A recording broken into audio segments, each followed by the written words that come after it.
Good evening student. In my last video I explained the reduction reaction, that is the type of the fifth reaction, right? So today I am going to take the topic of the standard 10th, that you can see here, standard 10th subject science chemistry. As you know, our first chapter is going on chemical equation and reaction. Okay, my today topic name is, you just have to note down. आज का topic बेटा हमारा है oxidising agent. I am going to underline this one, oxidizing and reducing agent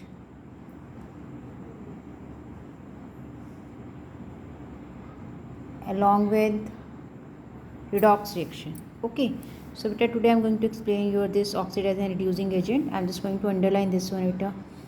After your reduction reaction, this is my today's topic. So बेटा oxidising agent मैं आपको define कर रही हूँ अभी. ऑक्सीडाइजिंग एजेंट होता क्या है? ऑक्सीडाइजिंग एजेंट को जस्ट आप रिडक्शन भी बोल सकते हैं. क्या बोल सकते हैं? रिडक्शन. ऑक्सीडाइजिंग एजेंट क्या करता है बेटा? ऑक्सीडाइजिंग एजेंट हमारा वो सब्सटेंस है जो दूसरे सब्सटेंस को ऑक्सीडाइज करे and self it get reduced, और खुद क्या हो जाए? वो रिड्यूस हो जाए. उसको हम क्या बोलेंगे? That is known as your oxidising agent, right? So you can note down the definition of this oxidizing agent. The substance, just note down beta, the substance which can bring about the oxidation of other substance, that is called an oxidizing agent. Okay, so beta oxidizing agent के लिए you can take the example like halogens. अगर हम elements की बात करें तो आप elements में oxidizing agent halogens ले सकते हैं. हेलोजेंस हम उनको बोलते हैं that are present in your group 17, जो ग्रुप 17 में प्रेजेंट होते हैं. That means which have the 7 valence electron like chlorine, fluorine, bromine, iodine. These all are come under the category of halogens. Okay, and you can also take the example as a oxidising agent in the form of compound, like that I have written here KMnO4, potassium permanganate, that is also act as your oxidizing agent. Okay, now come on the next topic, that is a reduction agent या reducing agent भी बोल सकते हो आप. this is your second topic.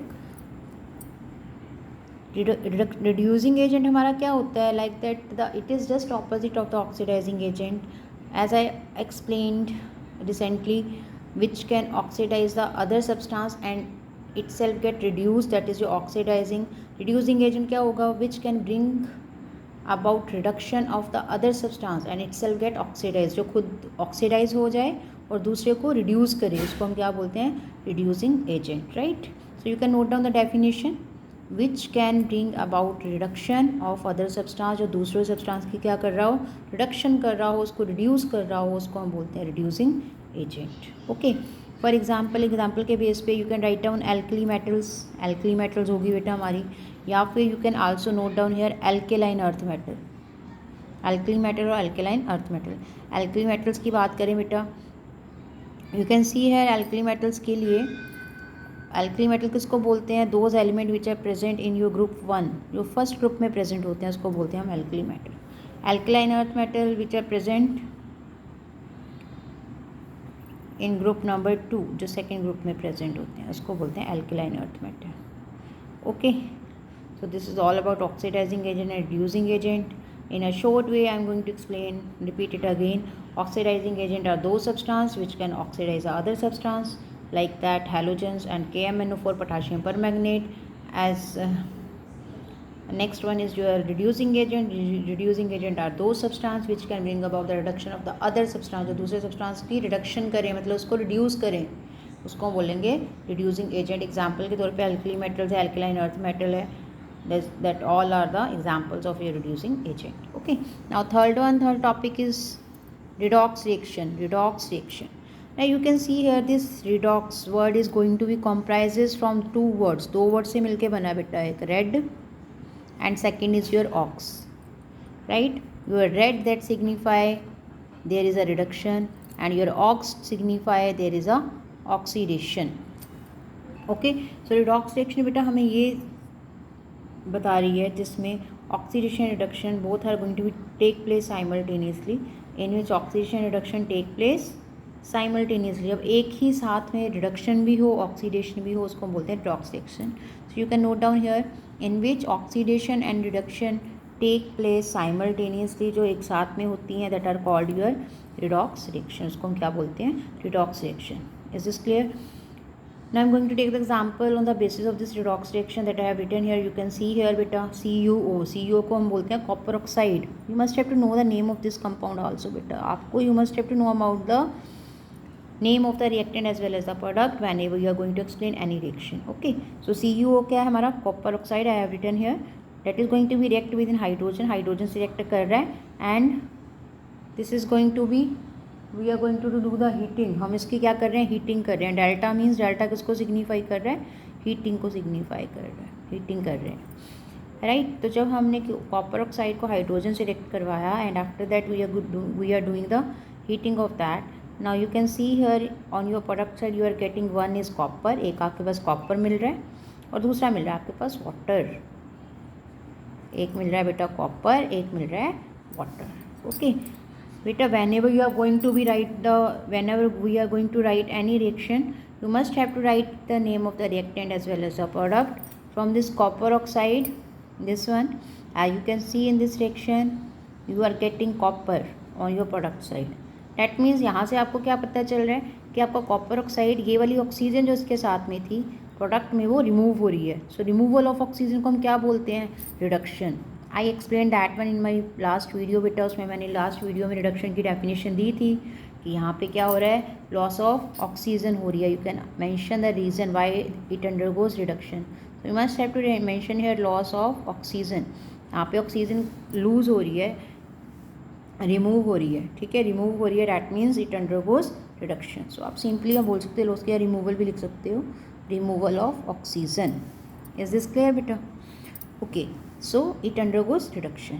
Okay, but as you can see here H2 से आपको बेटा और क्या मिल रहा है इस रिएक्शन में, H2 से आपको प्रोडक्ट वाली साइड H2O मिल रहा है, वाटर मिल रहा है. मतलब इस हाइड्रोजन में रिएक्टेंट से इसके साथ प्रोडक्ट वाली साइड ऑक्सीजन ऐड हो गया. तो जब एडिशन ऑफ ऑक्सीजन होती है that undergoes which, that undergoes oxidation. So H2 से H2O बना. That means this part show it undergoes oxidation. ये क्या शो कर रहा है, oxidation. Now in this reaction you can see here cupric oxide क्या हो रहा है बेटा, रिडक्शन शो कर रहा है और हाइड्रोजन हमारा ऑक्सीडेशन शो कर रहा है. दैट्स वाई ये साइमल्टेनियसली दोनों रिएक्शंस को शो कर रहे हैं. That's why it will comes under the category of redox reaction. Is this clear? This is all about your redox reaction. तो बेटा हमने आज किया है oxidising agent, reducing agent, then redox reaction. Okay, now in the ending of this video I'm going to explain one note here. You can note down also, it's a very important, क्योंकि बेटा इसके basis पे exam में question आता है. Number of time the question will come on the behalf of this that I am going to explain now कि कौन सा सब्सटेंस ऑक्सीडाइज हो रहा है और कौन सा सब्सटेंस रिड्यूस हो रहा है. राइट, आपके पास सेक्शन दी होगी एंड क्वेश्चन उसमें पूछा जाएगा which substance is oxidise and which substance is reduced. Right. So पहले मैं बताऊंगी ऑक्सीडाइज किसको बोलते हैं, तो नोट कर लीजिए. ऑक्सीडाइज बेटा वो सब्सटेंस होता है जो ऑक्सीजन को क्या करे, गेन करे ड्यूरिंग द रिएक्शन. जब ऑक्सीजन उसमें गेन हो रही हो मतलब ऐड हो रही हो. राइट, तो आप यहाँ पे नोट डाउन कर सकते हैं. If a substance gains oxygen during a reaction, जब किसी रिएक्शन में सब्सटेंस जो है ऑक्सीजन को ऐड हो कर रहा हो या गेन कर रहा हो, डैट मीन्स वो क्या हो रहा है हमारा, ऑक्सीडाइज्ड. तो जैसे कि आप इस रिएक्शन में बोल सकते हो कौन सा ऑक्सीडाइज हो रहा है, हाइड्रोजन, क्योंकि हाइड्रोजन क्या कर रहा है प्रोडक्ट वाली साइड, ऑक्सीजन को गेन कर रहा है. राइट, सो आप बोलेंगे H2 that is oxidised. Clear है? नेक्स्ट बेटा, if a substance loses oxygen during a reaction, अगर रिएक्शन के टाइम दौरान अगर आपकी ऑक्सीजन रिमूव हो रही हो तो बोलेंगे that is going to be, that substance going to reduce. वो क्या हो रहा है, रिड्यूस्ड. अब जैसे यहाँ पे क्यूप्रिक ऑक्साइड से कॉपर बना तो कॉपर ऑक्साइड क्या कर रहा है, ऑक्सीजन को रिमूव कर रहा है. दैट्स वाई आप बोलेंगे इसमें क्यूप्रिक ऑक्साइड रिड्यूस्ड हो रहा है. क्या हो रहा है, रिड्यूस्ड हो रहा है, क्योंकि इसमें से ऑक्सीजन रिमूव कर रहा है. Is this clear? I hope you understand this concept. Oxidised और रिड्यूस सब्सटेंस क्या होते हैं बेटा, इस नोट के बेसिस पे पक्का फाइनल एग्जाम में 101% क्वेश्चन आता है. Which substance undergoes oxidise and which substance is reduced. ठीक है, in a reaction. So on the basis of these two statements, you can easily identify which substance that is oxidized, which substance is reduced. Okay. So बेटा मैं short way में आज का topic repeat कर रही हूँ. Once again I'm going to repeat that my today's topic as firstly is oxidizing agent which oxidize the other substance, reducing agent which reduce the other substance, redox reaction in which reduction and oxidation that both are going to be take place simultaneously word is you must have to write, because that shows and on the same time पे और reduction भी हो रही है oxidation भी हो रही है, that means that undergoes redox reaction. Okay, and at the last I explained which substances oxidize, कौन सा substance oxidize होता है, which gains the oxygen gain करे, और reduce कौन सा होता है, which loses the oxygen. Right, now you can take the screenshot of this one. I'm just going to holding this page beta, just take the screenshot of this. Okay, I hope you have taken the screenshot of this one beta. So within that I'm going to finish my today's lecture. I hope you understand my today's topic. Still, if you have any doubt in my today's video, then you can ask your doubt in my comment section. Okay, so मिलते हैं बेटा next video में within my next topic, that is your rancidity and corrosion. That is the last topic of this chapter. Okay, thank you beta.